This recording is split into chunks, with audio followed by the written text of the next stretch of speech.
Hey everybody, it's Vanessa, the Crafty Gemini, and welcome to episode 112 of WIP Wednesday. For those of you that are new here, welcome. WIP stands for Works in Progress, and on these live shows, I usually will share some type of a demo, answer pre-submitted questions, tips, tricks, tutorials, all that kind of stuff to help you improve your sewing and quilting journey, okay? So thanks everybody for being here. If you are a returning viewer, welcome back. Let's pop into the chat and make sure that everyone can see me and hear me. Just give me a thumbs up. Let me know where you're tuning in from. Claudia, hey, she says hello from cold North Carolina. Well, I'm coming to y'all from my home crafting studio, and we live in North Central Florida, where it got down into the 20s this morning here. When I went to take my daughter to school this morning, it was 31 degrees, and I had to throw hot water on the car just from the windshield because it was all iced over. Everything here was frosty. So if that's going on here in Florida, I know the rest of y'all must be under snow somewhere. So I hope you're staying warm. And let's see. Great. Glenda can see me and hear me. Hi, Gail, tuning in from South Carolina. We got Kathy in the house from Southern California. Hi, Grace. Awesome. Okay, so we're going to go. Oh, and Christy G is tuning in from Alaska. I don't even want to know what the temperature is in Alaska.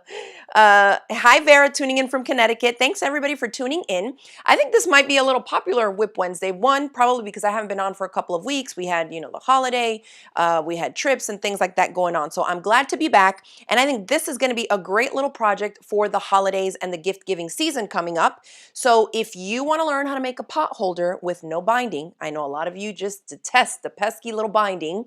We're going to give it a try today, okay? So let's go ahead and switch over to my over-the-shoulder camera shot here. I'll show you the sample that I whipped up real quick, and we're going to be sharing some tips and tricks with you. Let me adjust this right quick, make this a little bit brighter. And this is just going to be a basic pot holder. This will actually be, I think, a great project if maybe you're teaching a young kid to sew or to quilt, right? This features both sewing and quilting techniques. So pretty simple and straightforward. It makes a great gift, and you don't need that many supplies. So this is the pot holder. As you can see, it's just a square. You can make it a rectangle, and I'll share with you how I came up with the dimensions so that you can also adjust it and maybe come up with your own formula if you want to make a bigger one to use as a table topper or a trivet, right? There's a lot of options for these. Now, the technique I'm going to be showing you how to make to finish off the edges here, this is not actually bound, but it is designed to be for a square or a rectangle. So for those of you that like more rounded edges, this technique won't work for that because of the way that we fold the fabric. So just keep that in mind. So this would be the front, I guess. Don't mind me here, and we'll talk a little bit about this. I put a loop on it, but of course I have a directional print, so I put it on the opposite corner. Ask me how I get all the tips that I share with y'all in my classes and my tutorials, because I too have made that mistake. So when I see a directional print, obviously this fabric, oh, let me share with y'all this fabric. If you can see it here, it's kind of a tiny print, but they're little elves packing gifts into a little sled, and there's like a reindeer unicorn guy pulling the sled. It's so, so cute, especially for like a Christmassy fabric, but without the typical reds and greens that you often see on these types of fabrics. Now, this fabric, we actually just set it on clearance. So we do have about a bolt or so left of this. If you want to get some of this fabric to make some gifts for the holidays or whatever, I put it on sale for $7 a yard. It's on sale for $3.50 per half yard, which comes out to $7 a yard. That's super clearance. It's only while supplies last, and once I'm done with this fabric, we're not going to have it back in stock. So if you think you want it and you like this cute print that's not in the typical reds and greens, the link is in the caption. It's in the description box below, and we'll share it in the chat for y'all as well, okay? You know that our online shop is at craftygemini.com/shop. You can click on featured tab, on fabric. You'll find it there, okay? So what we are using, well, let me go over this first. I use the cute little elf fabric for the one side, and then on the other side, I have this geometric print. It's kind of like a hot fuchsia pink with the lines that, they're not really black, they're more like a dark, rich purple in there, like an abstract kind of grid. And so you can see that the fabric that's back here is the fabric that I use to finish off the raw edges here. And I think that this is going to be a simple enough technique that many of you will be able to do it, even if you have some beginner sewing skills. Okay. So here's what I did, and I'm going to test something out with y'all live on camera today. This is how I come up with these tips and tricks also. The fabric that is here, and I'm going to be making an identical one, so is this fabric, okay? And I cut the square at 9 inches by 9 inches, so it's an even square, all right? Then I didn't put anything behind it. We'll talk about that in a second with this polytherm fleece. Then the other fabric, that's going to be the opposite side as well as the binding. It's the same fabric, okay? We're not cutting separate strips for that. I cut it 2 inches bigger on each side. So I cut this one to 9 inches by 9 inches, and then the pink this geoprint is cut to 11 inches by 11 inches, all right? So if you like this size, stick to those dimensions. Otherwise, you can make it bigger. So for example, if I cut out my square at 10 inches square, the front part here, I would cut this guy out at 12 inches, okay? Basically, you add 2 inches to the full dimension because we need 1 inch on each side. Can you see how that looks there? This is 9 inches, 1 extra inch, 1 extra inch. That's why this one is 11, okay? So that's gonna be your formula. Keep whatever the bigger fabric is that you want solid across the back in one piece. That will wrap around the front for the binding, make it 2 inches bigger. Okay, so we have this guy as our fabric. Now, the product that we're going to be using is a heat reflective fleece, and I have the instructions that came with it. This is a Bosal product. We have this in stock right now. This is a large piece. This is not the typical pack that you find, which is usually like 1 yard, I think by like 30 some inches. It's almost like a square. It's a slight rectangle. The one that we sell is really affordable actually because it's like $13.99 I think right now. And the pack is 1 yard by 62 inches wide. You're going to have plenty to make pot holders, coasters, trivets. You can even make lunch boxes, insulated pouches, and things like that because of the 1 yard length by 62 inches in width. And I know that when I sent out my email about today's WIP Wednesday episode, several of you already started buying them. So if you need some of this polytherm heat reflective fleece, definitely go ahead and grab some from the shop. Again, you know, the links are everywhere in the caption, in the description box, and we'll put them in the chat. Now, this product specifically, different manufacturers make some type of products like this, will have a shinier side than the other. So the shinier side is the more reflective side. You can see it here. And I have another one so that when I flip it, you can see how this is more like a fleecy, just like a puffy fleece. And so the reflective side, if you read the instructions, and of course, regardless of the product that you're using, make sure you check the manufacturer's instructions so you know which way to position that heat reflective fleece inside. So these instructions tell us that we have to use 2 layers of it with the heat reflective facing outside. And this, of course, is to help people prevent getting burned. Don't think that you can just put 1 layer of this and grab some, you know, cast iron skillet at 500 degrees in the oven. Not a good idea, okay? Even though I know y'all have done it like I have, where we buy pot holders at the store and they're super flimsy. If you've ever taken them apart, you're like, how do they have polyester batting in here? And this thing is being sold as a pot holder, okay? The joy of making your own is that we can make it as thick or as thin as we want. Just keep in mind what you're going to be using it for. Now, the next one says 2 layers on both sides if you're making an oven mitt, 2 layers facing in either direction to reflect the heat. That's for like an oven mitt, which I actually have one here. Where did it go? And in case you're wanting to try your hand at other oven mitts and pot holders, I have at least 4 or 5 different types of tutorials on the Crafty Gemini YouTube channel. Just type in YouTube, Crafty Gemini pot holder or Crafty Gemini oven mitt, and all my tutorials, they all feature different sewing techniques. They're different styles and stuff, and you'll see them all there. They're all free tutorials for you to access. So this one, I used 2 layers of this stuff on both sides. So I have 2 layers this way and 2 layers this way, okay? And I put them, both of the reflective layers facing out on purpose so that if you're using this left-handed, you still have the reflective properties this way, right? And then if you're using it on your right hand, same thing this way, okay? And if you're wondering about the shape and stuff, the free tutorials that I have for oven mitts, they include a link in the description box where you can go and download my free PDF template, okay? So you can do that too. Zena says, I sewed 2 of the flimsy pot holders together, right? So now when you're starting making your, you know, when you can make your own, you pick your own cute fabrics, you can make it with as many layers as you want. Now there's some other instructions on here, but I also wanted to read this one out that says, 100% cotton batting must be sewn in between both layers to secure a proper heat reflector, reflection. We recommend Bosal's 100% Katahdin organic batting for this use. Okay, this stuff is machine washable and dry clean, tumble dry low, or line dry. That way you know, and it says no additional chemicals or detergents are needed. Obviously, if this got dirty, I would probably wash it with a little detergent. I usually, all my handmade oven mitts and pot holders, I just throw them in the wash like regular and dry them regular. Okay. This is key though. Make sure your product is dry before using heat. Have you ever noticed if you wet your oven mitt or pot holder by mistake and then you go to grab it, it makes it a whole lot hotter. That heat transfers right through the moisture, okay? And you can definitely burn yourself, so be careful with that. Now for this one, because I'm gonna be using it as a pot holder to like pop off a lid, I don't really like to use these for like grabbing a handle off a cast iron skillet. If I'm pulling out my sourdough bread from the oven, I'm not gonna use this because since there's no closure on it, I could run the risk of it slipping and my bare hand touching the hot thing, right? So this one I'm just gonna do with 2 layers. It's more for like lids or a frying pan, something that's not gonna be upwards of 400 or 500 degrees, okay? So keep that in mind, just be mindful of what type of project you're making and know what you need to use for it. Now, Mary says, I just had scraps of Insulbright, so I ordered Vanessa's product. They're always superior. Awesome. Oh, I'm so glad to hear that. You're gonna like this Bosal one. I also find that it has some loft to it, so it's a little bit puffier. It's not as flimsy and flat, but it also, because it's not super thick, makes it kind of easy to sew through. And I find that with these types of products, sometimes a home, like a basic home sewing machine can be a little tricky for people to stitch through, especially once you start incorporating so many layers plus fabric, if you're adding the batting layer, all of that. So I think you're really gonna like this. Yes, Windless Original says water is an excellent heat conductor. Indeed it is. You'll find that out real quick if you let your pot holder get wet first. Oh no, Christine says, I burned my fingers with a cheap flimsy pot holder, which is wild that they even sell those things. You look inside and you're like, this is not even cotton. It's polyester and it doesn't even have the reflective properties that something like this has, okay? So definitely a little bit safer. All right, so let's get started.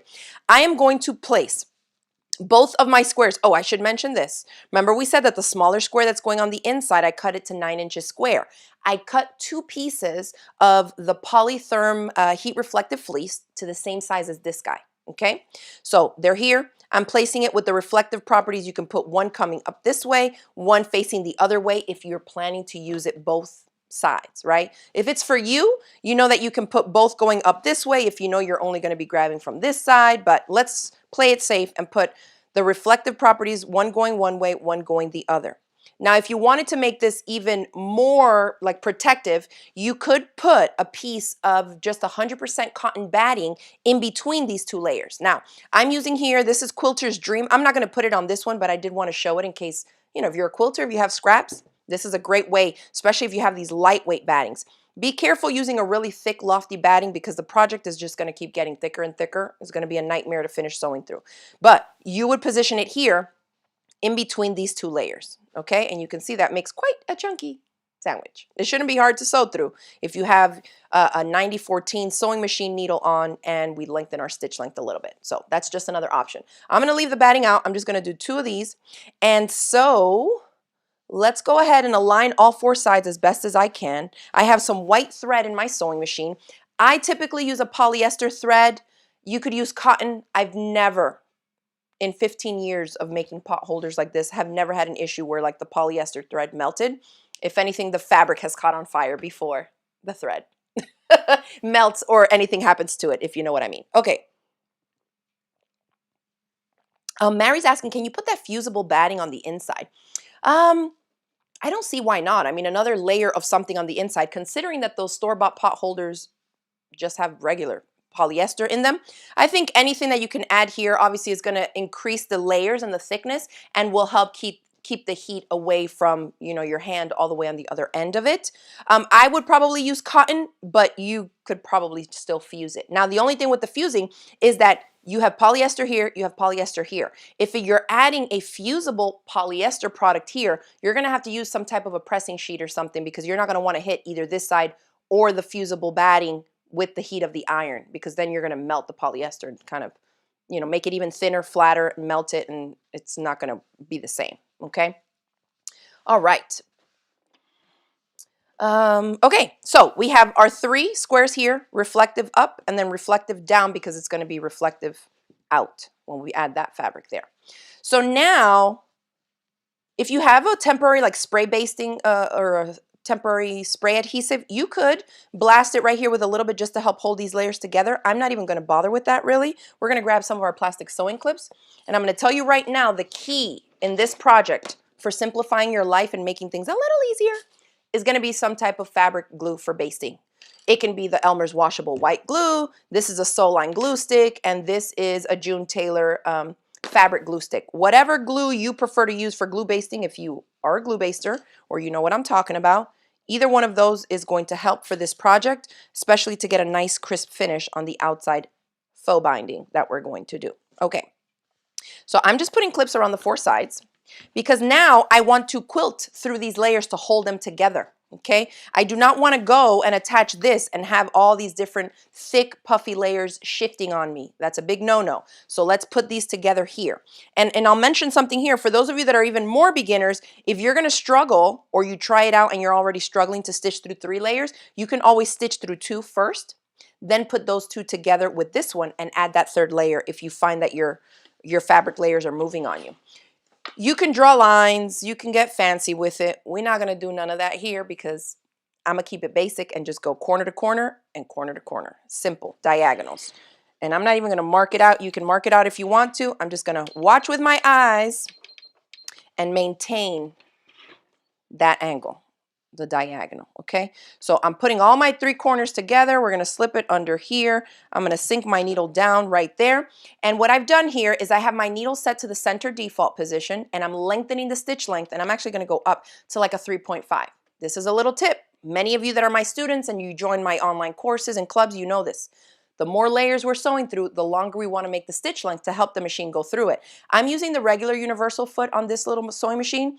If you have a walking foot and you know that that helps, or if you have a FOF or one of these machines that has built-in walking feet, go ahead and set that into place. It's just going to help you go through the layers a little bit more easily without anything shifting on you. Okay, so I started sewing. I'm just going to keep this kind of aligned and just come straight to the diagonal on the other side. This don't have to be perfect, y'all. It's a pot holder.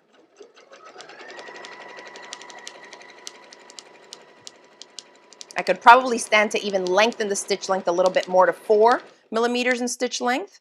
It might sound like it's a basting stitch, but it's still going to hold through all the layers because it is thicker, okay? So there's one, and you can see the texture that it creates because it's puffy. Let's swap off to the other corner, the other diagonal. Same thing. Again, a walking foot would be helpful, but I find that I usually don't need it on this little Juki. Just be careful when you're coming across this area here because this fabric, it has been starched, but it doesn't have any type of interfacing behind it. So because I'm going through so many layers and I'm kind of helping the fabric through, you could run the risk of distorting this and getting a little pucker right here in the center. Just know that if that happens, that's what it was. So sometimes I'll go like this and kind of help smooth this out. And as I approach it, I'll just make sure that I have everything smoothed out and I don't let it kind of bubble up like that to where when the needle comes down, it's going to take a little pinch in my fabric. And it looks good. And then I'll try to come off on the other corner. Okay. Hi, Kathy. She says, watching you makes me excited to sew. I'm hoping my daughter gets me a sewing machine. That would be awesome. I hope your daughter's watching. This is so much fun. Your mom would love it. All right, let's get a close-up in here a little bit, just so y'all can see. So I just did a big X. All my layers are held together.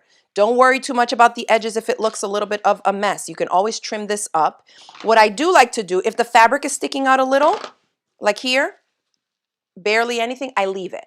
But if the fleece is sticking out a little, I go in and trim it. And it's just because it's a little bit puffier, and I want to make sure that nothing makes us have a shorter folded over binding edge than we want, if that makes sense. You'll see why when we start folding this over.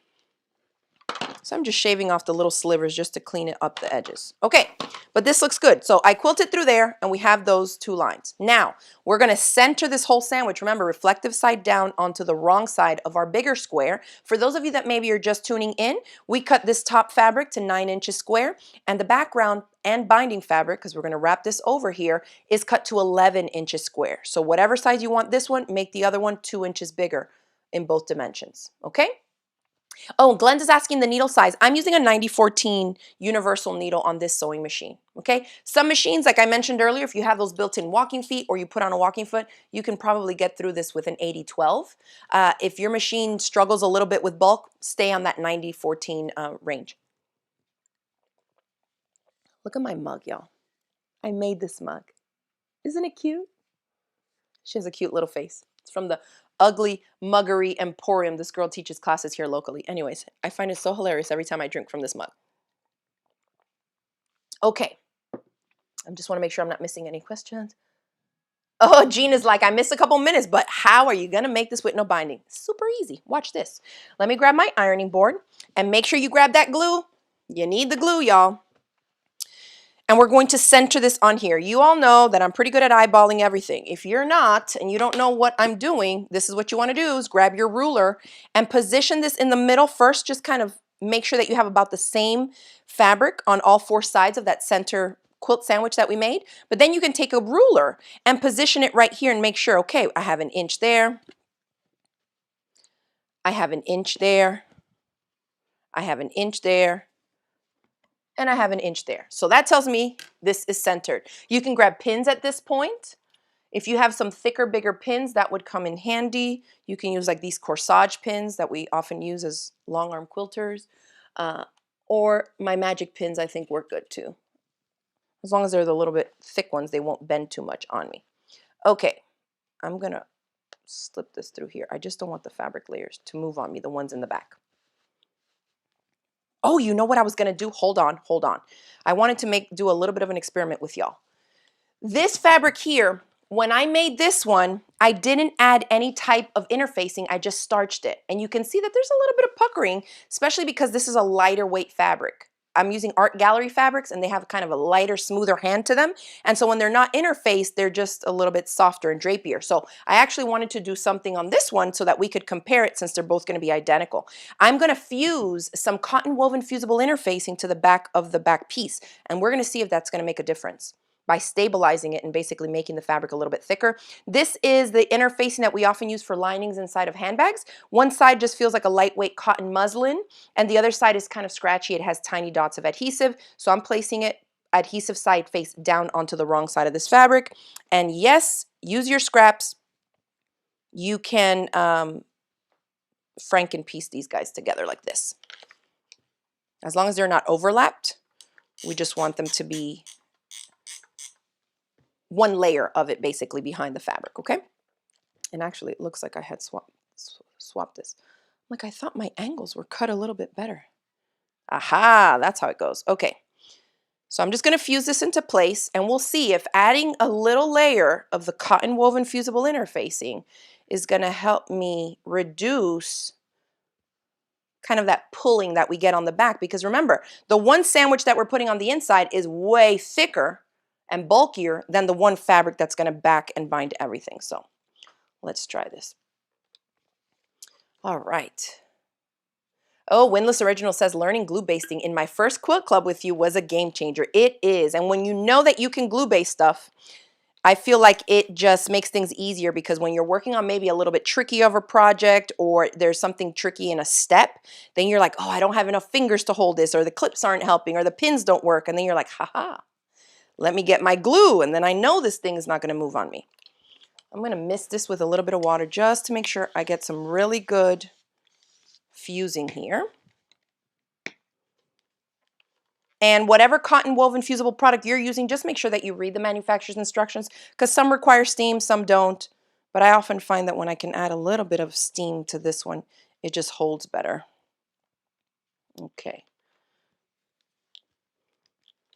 Oh, I see y'all are saying what year you found my tutorials. Mary says 2012. Mary is an OG Quilt Club member. How are you, Mary? All right. So this is good. All right, now let's do it. Let's go back to this. Center it, same thing. Don't matter which way because it's a square. And again, you can measure with the ruler. I'm just eyeballing it. Put a pin through here. And then you're going to quilt again. So we did a diagonal with the stitching here just because I wanted to. But if you want the diagonal stitching to show on here, then you would probably want to save the diagonal stitching for this step so that it shows on the back side. Does that make sense? So basically this X of stitching does not show on the exterior. So what I did on the other one is what I'm going to do now is I do now a plus sign. So I basically intersect the diagonals this way, and that will end up holding everything together. So now we're back to the sewing machine. that's what we are going to do. You could mark this if you wanted to. I'm gonna eyeball it because that's what I do. Right here in the middle. Again, and I'm going to lengthen my stitch length since now I'm adding an extra layer of fabric and cotton woven fusible interfacing, and I don't want my machine to get hung up anywhere. I think the center is more like here. Okay, so now the puffiness sometimes wants to bubble up. So again, when you're coming across this intersection, just kind of help smooth everything out to help avoid that. And then we're going to come off on this side. And I stitch all the way off, which actually on that side, I forgot to do that and I started off a little bit higher. You'll see why that matters in a second. Let me stitch it off this way, just so I have it going all the way. I don't want any of my stitches separating, you know, in the finished project. So just go from the top to the bottom of that background fabric, ideally. Okay, now let's go in the opposite direction, same thing.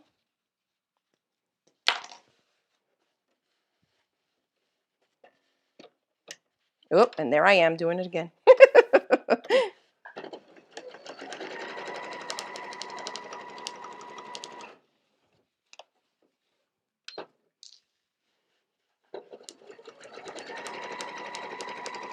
Not perfectly centered, but of course, if you draw your lines, you won't have this issue that I did.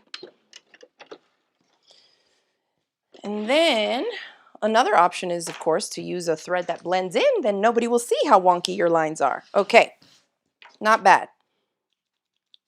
This needs to be sharpened.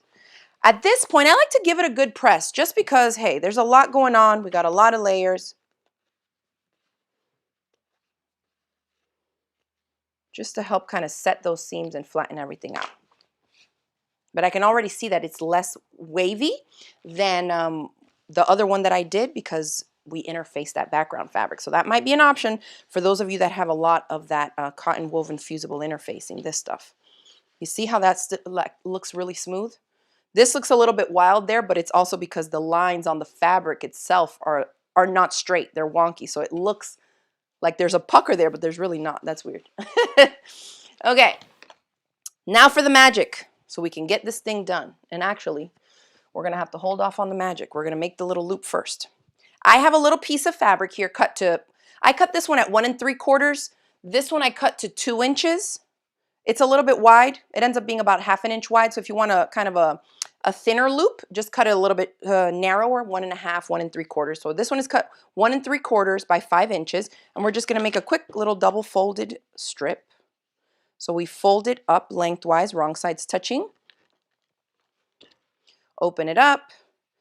Fold each long edge in to just shy of the center crease you just made and press. Of course, if you have a clapper somewhere handy, it helps. The other side, do the same.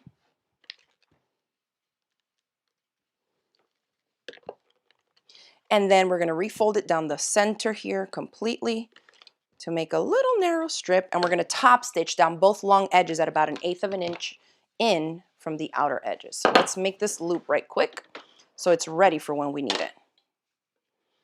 And for this, we're going to go 3 millimeter stitch length. Let me get the machine off the mat. All right.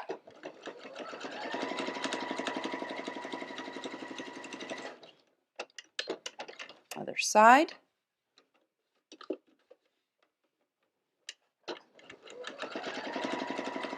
This is a good thickness, for me at least. And I cut the strip at 1 3/4 again, for anybody wondering. It ends up being about 3/8 of an inch wide is what it looks like to me. So that's good. Okay, now the magic, the glue. Grab that and your iron for sure. And your clapper. Let me find my narrower clapper though. There it is, because it's skinnier for the skinny edges. Okay, here it goes. Super simple, y'all. No binding. All you're going to do is start off on one edge, and you should have 1 inch here, okay? So we're going to go fold it up onto itself. So that gives you basically about 1/2 of an inch fold, like this. Okay, I'm going to press it first just to kind of help crease it there. Then I'm going to open it up. add my glue, because that's going to help us every single step of the way. I like this one. It's a little bit wide. I wish they had a narrower application. They don't make it anymore. But this is a good glue, the June Taylor fabric glue stick. So a little bit of the glue, dry it. Even if you were using this Elmer's washable glue stuff, you would do tiny dots. Do not go in there and do like a huge long strip. And I'll use it in a second to kind of give you the visual of what I would recommend you do. You see how beautiful that looks? No pins, no nothing. Glue is your friend. Okay. Then we're going to do that to all the sides. And I usually go one side, then I go the opposite side, and then I'll go in and do the remaining two sides. So now let's use this Elmer's glue. So we'll fold first, remember that. And I find that it helps to keep it a little bit more accurate when you press without any glue at all, instead of just like gluing and eyeballing it as you go. Crease it first, because you can adjust it if you're off any bit before you start introducing that glue. Then I'm going to open it, and here's what I'm doing. I'm going to put the glue on the bottom edge so y'all can see. It's a dot, a dot, a dot.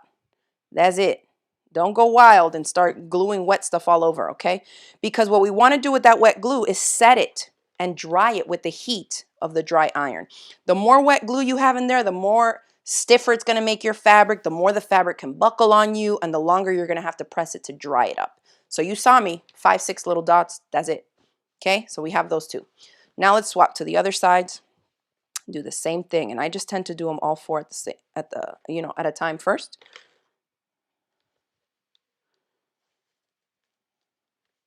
And this is a simple technique. It takes a little bit, right? Because you're trying to be as accurate as you can with each step, but it makes it so that everybody, even if you're a beginner, even if you have a kid or a teenager learning how to sew and doing this, they will end up with, I would say, pretty impressive results, even if, the stitches are off or it's a little wonky or they messed up here and there. And guess what? It's a pot holder. They're still going to be able to use it. Okay, last side. Try not to have the fabric sticking out on the 4 corners. Make sure that you have those kind of folded in precisely. And what I have found is that now on this one, because we did interface it, remember we interfaced that back fabric with the cotton woven fusible interfacing, I used Bosal Fashion Fuse, which we sell in our shop in a huge piece. 1 yard by like 60 inches. You're going to have tons of that if you buy 1 pack to do all kinds of projects. Bags, linings, zipper pouches, all that stuff.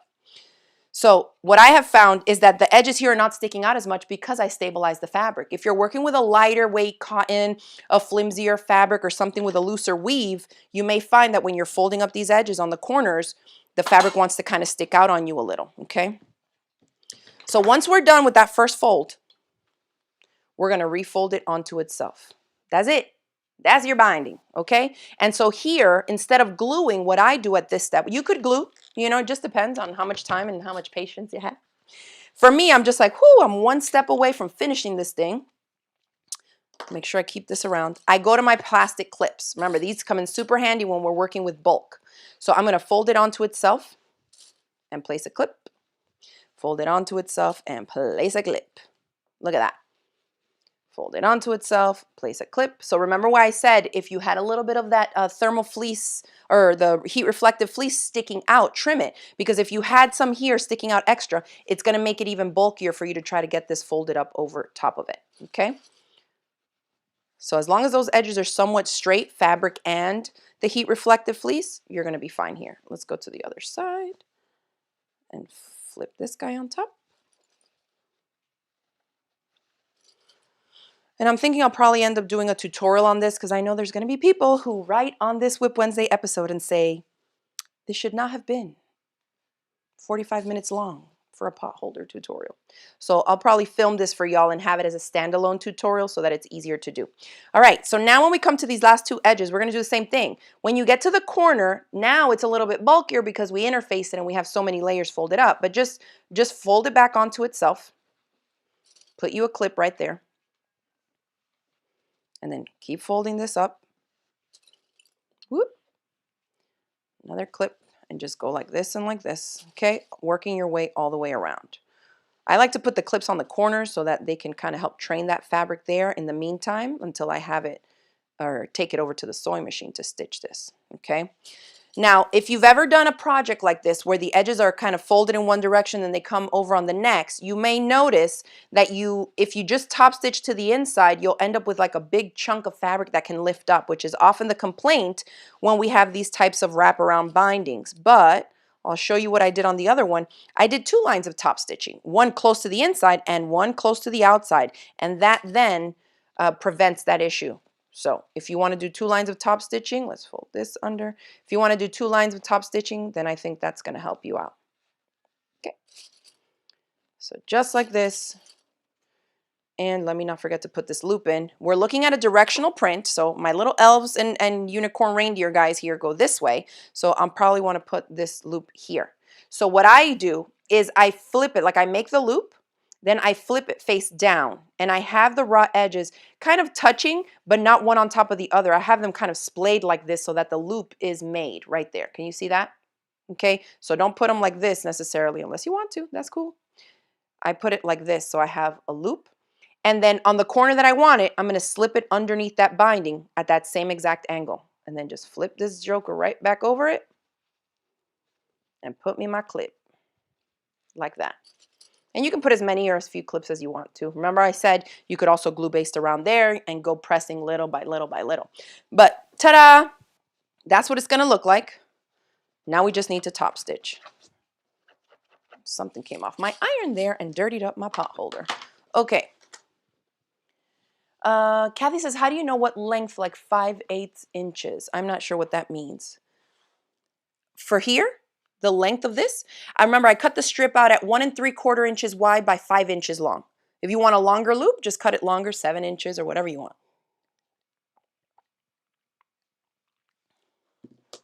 So Patty says, I think I would fold in the corners first so they are mitered when they're finished. So you could do that. And if you check back on episode 111, I think it was the last WIP Wednesday, I did a tutorial showing y'all how to miter corners on like fabric napkins on the ends like that. That's kind of a more advanced technique, so I wanted to keep this one a little bit more simple for anybody to just try their hand at making a pot holder, but there's several different ways that you could finish off the corners here. This is probably just the most straightforward way.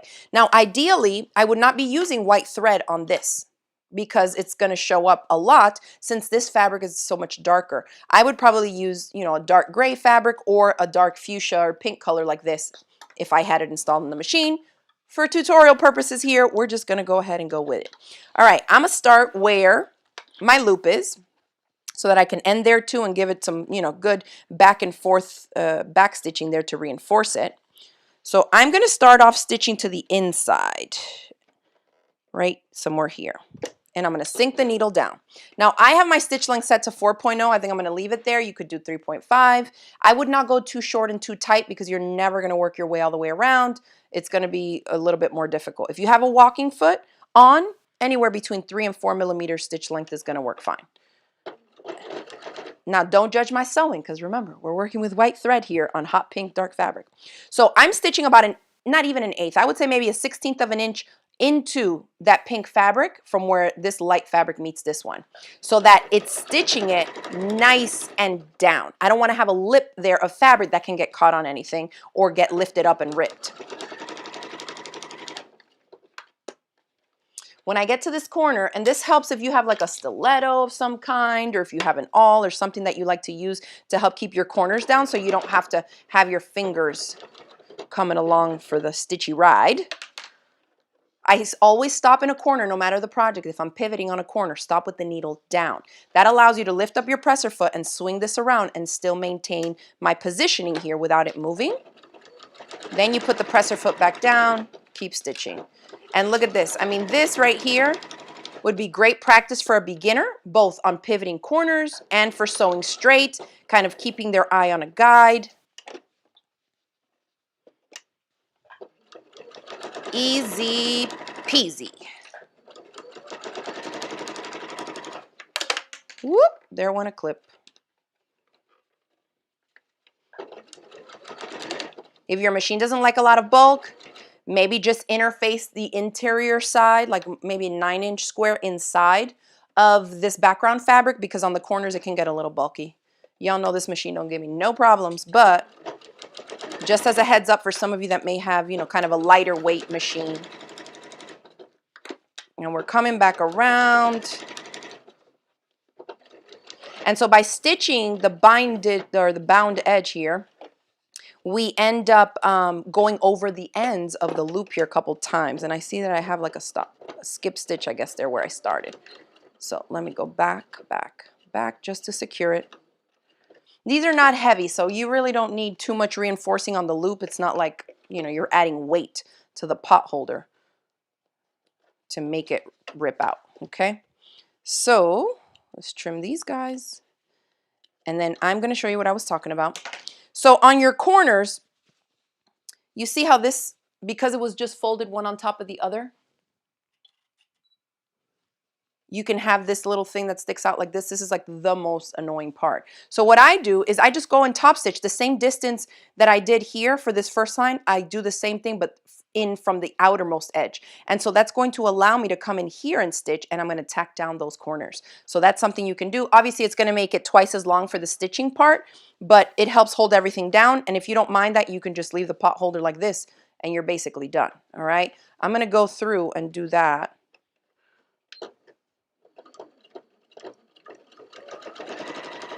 Just because it's a simple little square. Just slow down on those corners because of that bulk, especially if you interfaced. And then just don't overshoot your corners, because if you do, you're going to be stitching on air. So if you stitch fast like me, make sure you stop before you get to the end of that corner and don't overshoot it.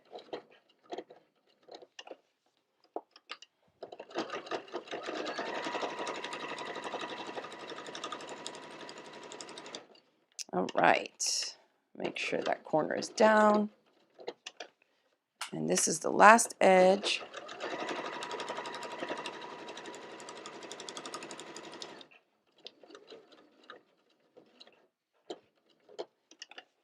And I'll go over my first stitches by a couple just to help secure them. And there's it. I need to sharpen those thread snips. Be careful if you cut your threads with scissors that you don't chop a chunk of your project out. I feel like we probably all have done that.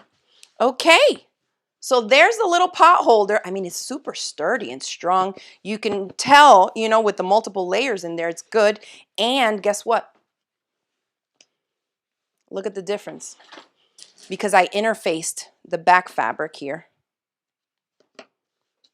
You see that, how this is like more loose? I'm glad that I did that experiment, and look at that. Super smooth and crisp. And so that is from interfacing. So sometimes this is fun for me to do on here to show for instructional purposes, because not everybody's going to make the exact same project twice and try this and that. But that way, you know, if you don't mind the look of this and you want to save on interfacing and you don't care, beautiful, you can do this option.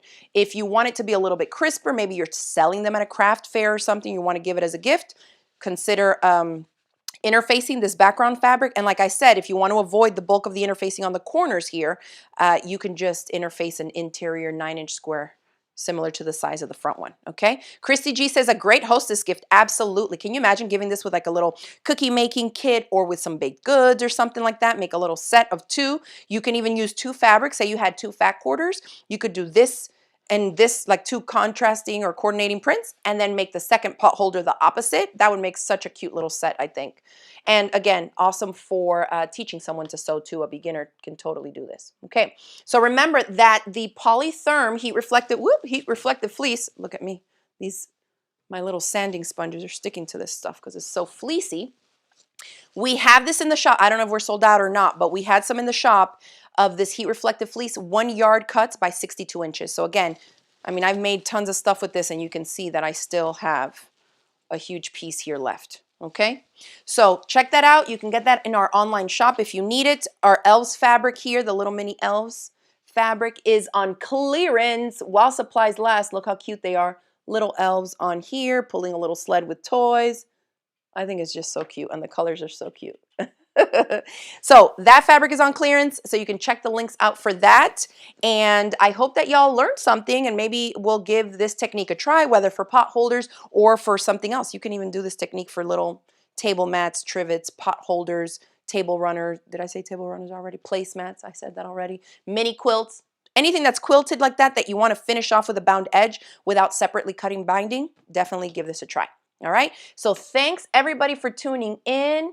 Oh, thank you everybody. I appreciate all your kind words that y'all are saying in the chat box. Thanks so much. If you enjoyed this video and you enjoy these WIP Wednesday episodes, make sure you give it a thumbs up. Feel free to share it also with your crafty friends. And like I said, I'm going to be filming a standalone tutorial for these little pot holders here so that other people that find my YouTube channel and don't necessarily tune into WIP Wednesday will be able to make it. All right. So thanks again for tuning in. Enjoy the rest of your week, everybody. And I will see y'all in the next video.